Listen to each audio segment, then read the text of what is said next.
Solaris is the final boss of Sonic 06, and is a true form of Mephiles and Iblis combined. But this creature isn't something we completely understand, even though it was treated by the writers almost in the same manner as Chaos in Sonic Adventure. So I'm just here to have a discussion about Solaris with you guys as part of Mephiles month, because we need to know more about this forgotten beast.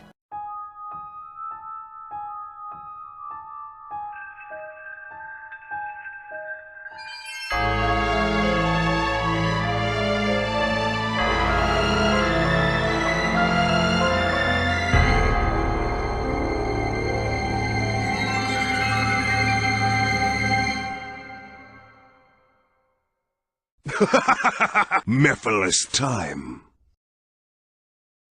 So, the first thing I want to talk about, is Solaris a god? Well, I can't answer this question with a yes or a no. Solaris is worshipped as a god, but that doesn't necessarily mean that he is an actual god. Then again, it's tough to say that this is even the same Solaris from Soliana mythology. Soliana worships a sun god named Solaris, and the symbolism of the creature is an eagle. Solaris assumes two forms which resemble the symbols in Soliana culture. But before this, Solaris was just a tiny flame. We don't know where this flame was found or how long it has existed for. We don't know what's even made it. All we know is that the Flame of Hope was a living flame. Perhaps it based its final form off the imagery it witnessed, or maybe there were other flames to assume this form in ancient history, meaning that Solaris is a descendant of other flames. It's weird. The culture of Soliana seems like a traditional one which has been around for centuries, not one which has been around for only 10 years. Plus, when Solaris gets erased from existence, the Festival of Solaris is still being held in the new timeline, which means that the people of Soliana still worship the Solaris from their mythology rather than the flame.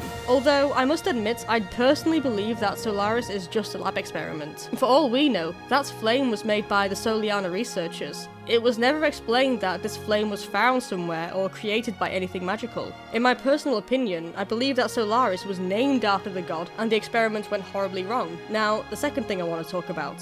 Mephiles. That's right, I'm talking about Mephiles because it's Mephiles month and it's also incredibly relevant. Remember, Mephiles is the mind and conscience of Solaris. Iblis is the brute strength. Combine the two and you get Solaris. But this transformation isn't something like the fusions you'd see in Dragon Ball Z, where an entirely new mind is created. At least, that's what I'm assuming. Since Iblis is just the strength and raw power of Solaris, that must mean he has no impact on the mind, leaving Mephiles to be the only one in control. So that literally means that Solaris is just an extremely enhanced form of Mephiles. This also makes sense. Iblis is the embodiment of the actual Solaris flame, since he is heavily associated with fire while Mephiles isn't. Instead, Mephiles is just known as a shadow. A shadow is something that isn't physical, proving that Mephiles is the non-physical half of Solaris. He had to use the shadow of Shadow the Hedgehog to create his own body, so it isn't much of a stretch to say that he pretty much took over Iblis when they fused, using Iblis as a body for Solaris. Mephiles used this body to enhance his own powers.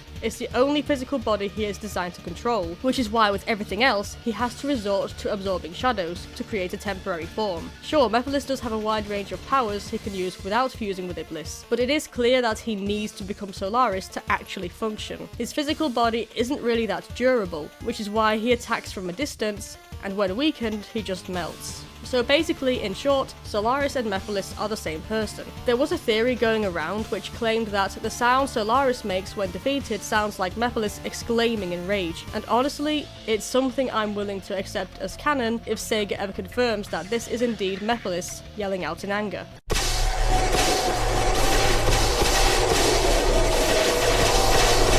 Another thing that I will add to this theory is that perhaps Mephiles wasn't actually the original Solaris. The Flame of Hope is a different creature compared to the one we see in the final battle. If we look at the cutscene in Sonic 06 where the Duke is working on the flame, it looks like he is trying to make it grow with some kind of dark energy. We do see dark energy later on in the game when Shadow creates a second Scepter of Darkness. So perhaps this is something not actually related to the original Solaris, but some other mystical force. The Duke may have been using this dark energy to enhance the flame, but this energy grew out of his control and caused the accident. That's when Solaris was corrupted by the darkness. And then it split into two forms, Iblis, the original flame, and Mephiles, the dark energy which took the mind of Solaris as it was now controlling it. So when Mephiles and Iblis fused with the Chaos Emeralds, they became something completely different to a tiny flame.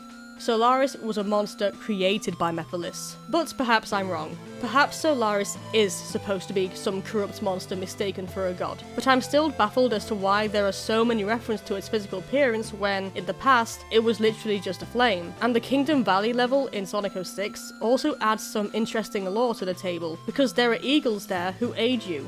Eagles, again, are part of Solaris' form, since he is an eagle-headed being. And then there are the magic eagle monuments which, when struck, can create paths of wind for you to grind on. That's not normal. So that's why I'm inclined to believe that the true Solaris was actually a loving and compassionate god and not some time-devouring force of destruction. But then again, Solaris could simply believe that humanity is flawed and deserves punishment, which is why it wants to consume time. Maybe being part of a lab experiment made it see the greed in human hearts. The Duke wanted to go back in time and see his dead wife, rather than move forward naturally. He would tear time apart just to get what he wanted.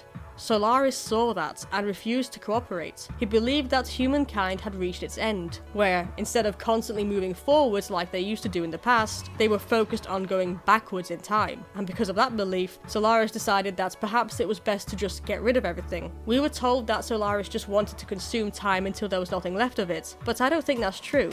I think that Solaris wanted to consume the current timeline and start again. Or maybe, just maybe, this was all deliberate. It wanted time to change, and when it was defeated, the timeline where it was forced to be part of a selfish human experiment was gone. Maybe Solaris was actually freed when it was erased from existence, and it wanted Sonic to rewrite the timeline after all. And somewhere, maybe Solaris still exists. It may not be the Solaris we knew from Sonic 06, but instead it may be a flame again. Solaris can exist in multiple places, so at least blowing out the flame in one timeline doesn't actually destroy it. But instead, it killed it before it reached a state of anger. The Solaris which existed before this was free and good, and still shines brightly throughout all of Sonic's adventures. Sonic and friends may not realize it, but that's okay, so long as Solaris is able to thrive and be free from entrapment. But that's all just speculation now, isn't it? My ideas are bonkers, but I really would have liked to see more of Solaris and what it was. Maybe one day we will get some confirmation by Sega, but considering they really don't want to pay attention to this game due to how it failed them, I doubt we'll get anything anytime soon. So what do you guys think? Do you have any other ideas about Solaris and what it could have been? Let me know in the comments below, and be sure to join my Discord, which is linked in the description along with my Twitter. I'm Lord Danny, signing out.